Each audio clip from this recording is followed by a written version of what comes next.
ኢትዮጵያና የአሰብ ወደብ። ኢትዮጵያ የጅቡቲ ወደብን አንዳንድ አገልግሎቶች በብድር ልታገኝ ብትችልም በየጊዜው እየተሻሻለና እየተስፋፋ የመጣውን ወደብ ለመጠቀም በየዓመቱ ከ1.5 ቢሊዮን ዶላር በላይ ትከፍላለች። በቀደመው በኢህአዴግ ዘመነ መንግስት የወደብ አስፈላጊነት ዝቅ ከመደረጉ ባሻገር ኢትዮጵያ የወደብ ባለቤት የመሆኗ ዕድል የተዘጋ ጉዳይ መሆኑ በተደጋጋሚ ሲነገር ቆይቷል። ነገር ግን አሁን ጠቅላይ ሚኒስትሩና አገሪቱ ከፍተኛ ባለስልጣናት የወደብ ጉዳይን ከዋነኛ አጀንዳቸው መካከል አድርገው መያዛቸው የአደባባይ ሀቅ ነው።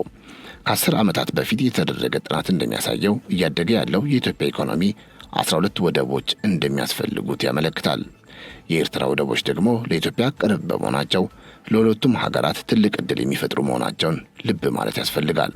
የአሰብ ወደብ ከ100 ዓመታት በላይ ለሚሆን ጊዜ የኢትዮጵያ ዋና የንግድ መተላለፊያ ሆኖ አገልግሏል። የኤርትራ ፍላጎት 98 በመቶ የሚሆነው የሚገባው በዚህ ወደብ በኩል ነው። በኢትዮጵያና በኤርትራ መካከል የድንበር ጦርነት ከተቀሰቀሰ በኋላ ኢትዮጵያ ለዓለም አቀፍ ንግዷ ከሞላ ጎደል የጅቡቲን ወደብ ስትጠቀም ቆይታለች።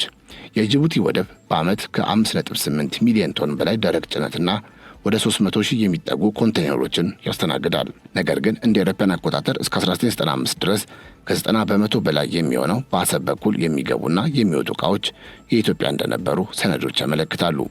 በተጨማሪም ከ30 እስከ 40 በመቶ የሚሆነው በምጽዋ ወደብ የሚገባና የሚወጣ ጭነት የኢትዮጵያ ነበረ።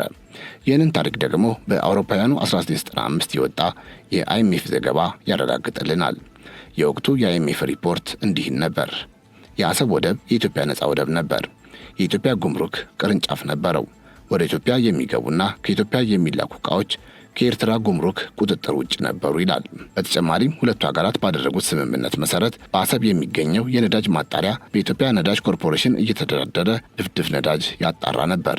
ኤርትራም የሚያስፈልጋትን ነዳጅ ከኮርፖሬሽኑ በብር ስትገዛ፣ በአንጻሩ ለምትሰጠው የትራንስፖርትና የወደብ አገልግሎት ከኢትዮጵያ በብር ይከፈላት ነበር።